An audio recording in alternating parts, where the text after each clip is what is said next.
ஆதார் அட்டையை இந்திய குடியுரிமை ஆவணமாக ஏற்றுக்கொள்ள முடியாது என தேர்தல் ஆணையம் தெரிவித்துள்ள நிலையில் எதற்காக இந்த அறிவிப்பு? இனி ஆதார் அட்டையை வைத்து வாக்களிக்க முடியாதா என்ற கேள்விகளுக்கான முழு தகவல்களுடன் இணைகிறார் செய்தியாளர் பாரதி ராஜா.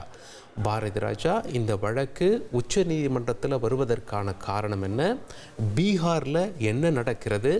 தேர்தல் ஆணையம் என்ன சொல்லியிருக்காங்க? இந்த வழக்கு விசாரித்த பிறகு உச்ச நீதிமன்றம் சொல்லியிருப்பது என்ன என்ற முழு தகவல்களை வழங்குங்க. முதல்ல இந்த வழக்கின் பின்னணி தொடங்குறது எங்கன்னு பார்த்தீங்கன்னா பீகாரில் தான். பீகார் சட்டமன்ற தேர்தல் வெகு விரைவில் நடைபெற இருக்கிறது. இதில் வாக்காளர் பட்டியலை திருத்தம் செய்யணும் அப்படின்ற ஒரு முடிவுக்கு தேர்தல் ஆணையம் வருது. இதற்கு காரணம் பல பேர், அதாவது பல லட்சம் பேர் அங்கிருந்து குடிபெயர்ந்திருக்கிறார்கள். அதே போல் அந்த மாநிலத்திற்கு பலரும் குடிபெயர்ந்திருக்கிறார்கள். இதனால் வாக்காளர் அடையாள அட்டையெல்லாம் அதாவது அந்த பட்டியலை சரிபார்க்கணும் அப்படின்னு சொல்லுது.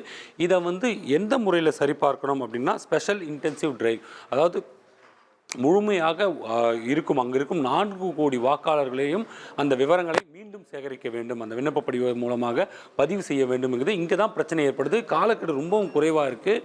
இதில் இன்னொரு விஷயம் முக்கியமாக என்ன சொல்கிறாங்கன்னா, ஆதார் அட்டையை குடியுரிமை சான்றிதழாக ஏற்றுக்கொள்ள முடியாது என்று சொல்கிறாங்க. இன்றைக்கி ஆதார் எல்லாத்துக்குமே கட்டாயம் அப்படின்னு சொல்லும்போது வாக்களிக்க மட்டும் ஆதார் அட்டை பயன்படுத்த முடியாத சூழல் இருக்கிறது. இதற்கு தேர்தல் ஆணையம் என்ன காரணம் சொல்லுது அப்படின்னா, ஆதார் அட்டை இருந்தாலும் கூட பலரும் அந்த ஆதார் அட்டையை வைத்து அந்த உள்ளூர் முகவரிகளை மாற்றிக்கொண்டு அவர்கள் அங்கு ஒரு வாக்காளர் அடையாள அட்டை வாங்கிறாங்க. இதனால் இங்கேயும், அதாவது பீகாரில் தேர்தல் நடந்தால் பீகாரில் ஒரு வாக்காளர் அட்டையை வைத்து அங்கு வாக்களிக்கிறார்கள். அதே போல் வேறு இடத்தில், அதாவது தமிழ்நாட்டிலோ இல்லை வேறு மாநிலத்தில் இருந்தால் அங்கும் வாக்களிக்கிறார்கள். இது போன்ற சூழல் இருக்குது. எனவே இதையெல்லாம் முறைப்படுத்த ஆதார் அட்டையை நாங்கள் ஏற்றுக்கொள்ள மாட்டோம். தற்போது அது குடியுரிமை ஆவணமாக நாங்கள் பயன்படுத்த முடியாத சூழல் ஏற்பட்டிருக்கிறது. அது மட்டுமல்ல, ஏற்கனவே தேர்தல் ஆணையத்தின் பரிந்துரையின் பேரில் 11 ஆவணங்கள் தான் அந்த வாக்களிப்பதற்கு தேவையான ஆவணமாக கருதப்படுகிறது.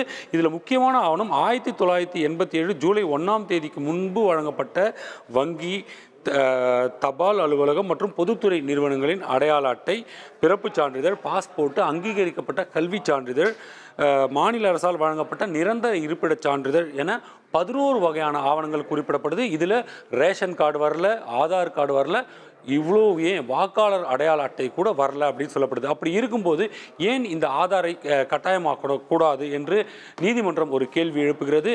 அந்த விஷயத்தில் தான் இங்கே பிரச்சனையே ஏற்பட்டிருக்குது. ஆதார் அட்டையை இணைக்க வேண்டும் என்றால் அவர்களது பூர்வீகம், அதாவது அவருடைய பெற்றோர்களின் பின்னணி என்ன என்பதையெல்லாம் சேர்க்க வேண்டியிருக்கிறது. இதற்கான நிறைய காலக்கெடு ஆகும். எனவே தற்போதைக்கு நாங்கள் அந்த ஆதார் அட்டையை இந்த பட்டியலில் சேர்க்க முடியாது, ஆதார் அட்டையை வைத்து தற்போதுள்ள வாக்காளர்கள் வாக்களிக்க முடியாது. எனவே தான் இந்த ஸ்பெஷல் இன்டென்சிவ் டிரைவ் மூலமாக அனைத்து ஆவணங்களையும் நாங்கள் பழைய முறைப்படி அந்த 11 ஆவணங்களை வைத்து ஆதாரமாக அந்த திருத்தப்பட்டியலை தயார் செய்கிறோம் அப்படின்னு தேர்தல் ஆணையம் சொல்லுது. ஏன் இந்த திருத்தப்பட்டியலில் ஆதார் அட்டையையும் ரேஷன் அட்டையும் வாக்காளர் அட்டையும் பரிந்துரை செய்யக்கூடாது, பரிசீலனை செய்யக்கூடாது, அதை அடிப்படையாக வைத்து கூட நீங்கள் வாக்காளர் அடையாள அட்டையை செய்யலாமே என்று தான் சொல்லியிருக்கிறது. இந்த வழக்கு ஜூலை 28ஆம் தேதிக்கு ஒத்திவைக்கப்பட்டிருக்கிறது. இதில் ரொம்ப முக்கியமாக பார்க்க வேண்டிய விஷயம் என்னவென்றால், ஆதார் அட்டை ஏற்றுக்கொள்ள மறுக்கப்பட்டால் பல பிரச்சனைகள் எழும் என்று சொல்கிறார்கள். ஏனென்றால் இந்த திருத்தப்பட்டியலில் ஆதார் அட்டையை ஏற்றுக்கொள்ள மாட்டோம்னா பல லட்சம் பேர் அங்கு பீகாரில் வாக்குகளை இழப்பார்கள். இதனால் பெரிய பிரச்சனை ஏற்படும். அதை நோக்கித்தான் பாஜக இதில் அரசியல் செய்கிறது என எதிர்க்கட்சிகள் குற்றம் சாட்டுகிறது. இது எப்படி இருந்தாலும் இன்று பத்திரப்பதிவிலிருந்து ஒரு செல்போன் கனெக்ஷன் வாங்கணும்னா கூட ஆதார் கட்டாயம் அப்படின்னு சொல்லும்போது, இந்திய குடிமகன் வாக்களிக்க நமது கைரேகையிலிருந்து அதே போல் கண் கருவிழி வரைக்கும் அனைத்து தகவல்களையும் கொண்ட ஆதார் அட்டையை ஏன் பயன்படுத்த முடியாது என்ற ஒரு கேள்விதான் எழுகிறது. ஒருவேளை தேர்தல் ஆணையம் இதில் மிகவும் கடுமையாக செயல்பட்டு ஆதார் அட்டையை ஏற்றுக்கொள்ளாவிட்டால் ஆதார் அட்டையை வைத்து எதிர்காலத்தில் வாக்களிக்க முடியாத சூழல் கூட ஏற்படலாம். சலீம், உங்களுடைய தகவல்களுக்கு நன்றி பாரதி ராஜா. ட்ரெண்டை ஃப்ரெண்ட் ஆக்கிக்கோங்க. தந்தி டிவியின் சப்ஸ்கிரைபர்ஸ் அண்ட் ஃபாலோவர்ஸ் குடும்பத்தில் நீங்களும் இணையுங்க.